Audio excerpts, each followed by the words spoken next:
Today's topic is tax and the most important is GST. तो GST जानने के लिए हमें टैक्स को जानना बहुत ही ज़्यादा ज़रूरी है because GST is the part of tax. अब टैक्स इंडिया में दो किस्म के होते हैं, वो है डायरेक्ट टैक्स और दूसरा होता है इनडायरेक्ट टैक्स. अब जो कि डायरेक्ट टैक्स तो आपके सिलेबस में है नहीं, बट उसको थोड़ा सा जानना ज़रूरी है इनडायरेक्ट टैक्स को समझने के लिए. अब डायरेक्ट टैक्स उसको कहेंगे जहां पे गवर्नमेंट रिस्पेक्टिव पार्टी से डायरेक्टली टैक्स कलेक्ट कर लेती है. लेकिन इनडायरेक्ट टैक्स में ऐसा सिनेरियो नहीं होता है. इनडायरेक्ट टैक्स में क्या होता है, इसको बोला जाता है इनडायरेक्ट, मतलब ये डायरेक्टली कलेक्ट नहीं होता, ये इनडायरेक्टली कलेक्ट होता है बाय द गवर्नमेंट. ये जो टैक्स है वो पहले पब्लिक से सेलर तक जाता है और सेलर से वो गवर्नमेंट तक जाता है. अब सेलर इन बिटवीन है, इसलिए इसको इंटरमीडियरीज भी बोलते हैं. इसीलिए ये प्रोसेस को हम इनडायरेक्ट टैक्स बोलते हैं. अब ये हमने सीख लिया इनडायरेक्ट टैक्स. अब हम आगे बढ़ते हैं जीएसटी की तरफ. अब जीएसटी का फुल फॉर्म होता है गुड्स एंड सर्विसेज टैक्स. अब गुड्स एंड सर्विसेज टैक्स एक इनडायरेक्ट टैक्स है, जीएसटी. अब ये इंडिया में 1 जुलाई 2017 को अप्लाई हुआ था, मिडनाइट. अब जीएसटी एक बहुत ही कॉम्प्रिहेंसिव चीज है जो ज्यादातर सारे इनडायरेक्ट टैक्स को कवर कर लेता है. कहा जाता है कि ओवरऑल 17 इनडायरेक्ट टैक्स को वो कवर कर लेता है और वो हर वक्त चार्ज होता है by the seller when it is sale. मतलब कि एक ही चीज को अगर बार बार सेल किया जाएगा तो वो हर बार जीएसटी चार्ज होगा. अब ये कौन सा नेचर है, ये है वैल्यू एडेड टैक्स का नेचर है. जीएसटी से पहले हम प्रैक्टिस करते थे वैल्यू एडेड टैक्स. कौन सा करते थे, वैट. अब ये सारे इनडायरेक्ट टैक्स को मिला के एक कॉमन टैक्स अब गवर्नमेंट ने प्रैक्टिस करना शुरू किया है जिसको हम बोलते हैं जीएसटी. जो अप्रोक्सीमेटली 17 के आसपास सारे इनडायरेक्ट टैक्स उसमें मर्ज हो जाते हैं. लेकिन एक बहुत ही मैजिकल चीज है कि कुछ कुछ चीजों पे ये टैक्स चार्ज नहीं किया जाता. वो है जैसे कि petroleum, alcohol for the human consumption, import of goods and services taxes levied by the local bodies. मतलब आपने कोई भी चीज को इंपोर्ट किया है, चाहे वो गुड हो या सर्विस हो, उस पे लोकल बॉडीज के द्वारा लगाए हुए टैक्स उस पे नहीं लगते. अब जीएसटी के इतने सारे क्राइटेरिया है, लेकिन कोई भी इंसान जीएसटी को कलेक्ट नहीं कर सकता. उसके लिए एक चीज बहुत ही जरूरी है, वो है रजिस्ट्रेशन. रजिस्ट्रेशन कंपलसरी है. अगर आप रजिस्टर्ड नहीं हो गुड्स एंड सर्विसेज टैक्स के रजिस्ट्रेशन प्रोसेस के अंदर, तो आप जीएसटी चार्ज नहीं कर सकते. अब जीएसटी चार्ज करने के कुछ क्राइटेरिया है, ऐसे ही कोई भी इंसान जीएसटी चार्ज नहीं कर सकता. अब वो क्या क्राइटेरिया है सर? तो पहला होता है नॉन हिल एरियाज, मतलब विद इन द स्टेट कुछ क्राइटेरिया होते हैं. जैसे कि प्लेन सरफेस हम बोलने जाए, जैसे दिल्ली है, अहमदाबाद है, सूरत है, महाराष्ट्र, ये प्लेन सरफेसेस होते हैं. अब इसमें दो चीज का डिवीजन है, एक है गुड्स और दूसरा है सर्विस. जब भी कोई भी इंसान कोई भी टेंजिबल गुड्स या गुड्स कोई भी बिजनेस करता है तो उसका मिनिमम टर्नओवर 40 लाख या ज्यादा होना चाहिए नॉन हिल एरिया में. ये चीज याद रखना स्टूडेंट्स. दूसरा, अगर सर्विसेज से रिलेटेड है तो मिनिमम सेल या सप्लाई, सेल को हम सप्लाई भी बोलेंगे यहां पे, मिनिमम सेल 20 लाख या 20 लाख से ज्यादा होना चाहिए. उसको रजिस्ट्रेशन कंपलसरी है। अब बात करते हैं, ये तो हमने प्लेन सरफेसेस की बात की, लेकिन अब हम बात करेंगे हिली रीजन। इसलिए देखो मैंने यहाँ पे सिंबल भी बनाया है हिली रीजन का।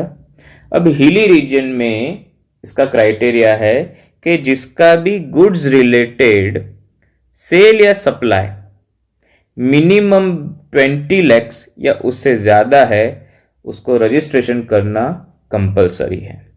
उसी तरह अगर सर्विस कैटेगरी में देखने जाए तो सर्विस सेल करते हैं या सप्लाई होता है तो उसका मिनिमम क्राइटेरिया है 10 लाख या 10 लाख से ज्यादा। ये चीज याद रखना क्योंकि ये चीज एग्जाम्स में कवर होती है और ये बहुत ही बेसिक है, ये आपको मालूम ही होना चाहिए बीइंग अ कॉमर्स स्टूडेंट, और ये बुक्स में भी लिखा जाता है। बहुत ही कॉमन है ये चीज, कोई भी एक्स्ट्रा ऑर्डिनरी नहीं है।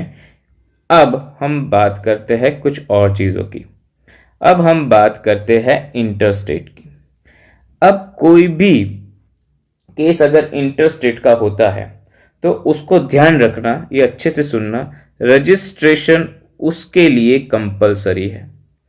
अगर इंटरस्टेट का मतलब ये होता है कि एक स्टेट से दूसरे स्टेट, जैसे कि गुजरात से राजस्थान या तो फिर राजस्थान से पंजाब, पंजाब से महाराष्ट्र, कोई भी दो स्टेट के बीच में अगर केस होता है जीएसटी का या मान लो कि सप्लाई या सेल का, तो वो उनको इंटरस्टेट में रजिस्टर करना कंपलसरी है, चाहे वो 1 रुपये का भी टर्नओवर क्यों ना हो। 1 रुपये का भी हो तो भी उनको कंपलसरीली रजिस्ट्रेशन करना ही पड़ेगा। अब हम जो टॉपिक आगे करने वाले हैं उसका नाम है इंट्रास्टेट एंड इंटरस्टेट सप्लाई।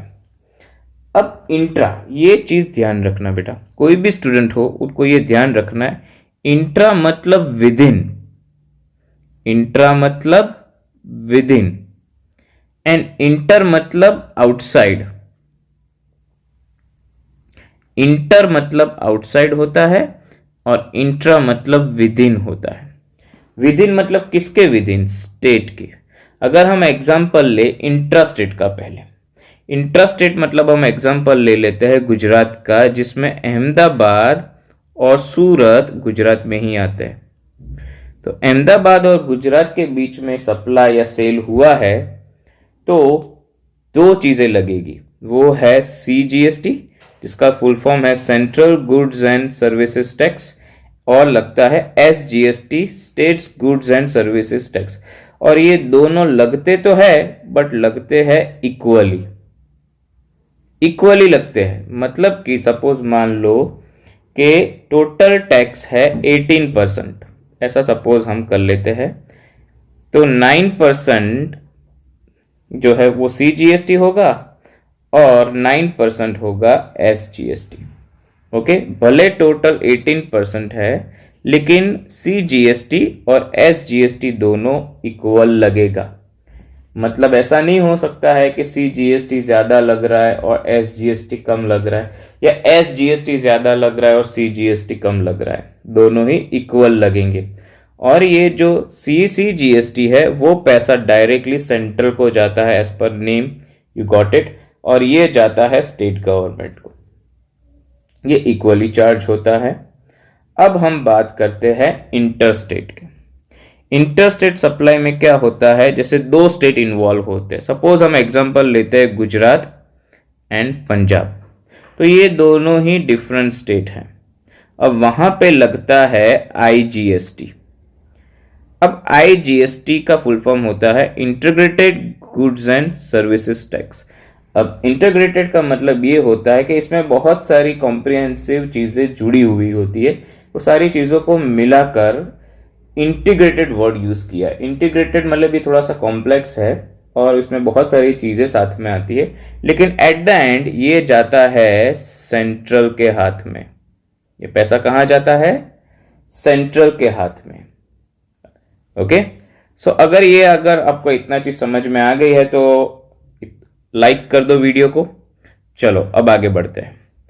अब ये चीज ध्यान रखना कि GST is charged after GST is charge after trade discount and cash discount. जब आप सम करोगे क्लास 11th का तो उसमें आपको जर्नल एंट्रीज आएंगी, वो हम आगे के लेक्चर में सीखेंगे।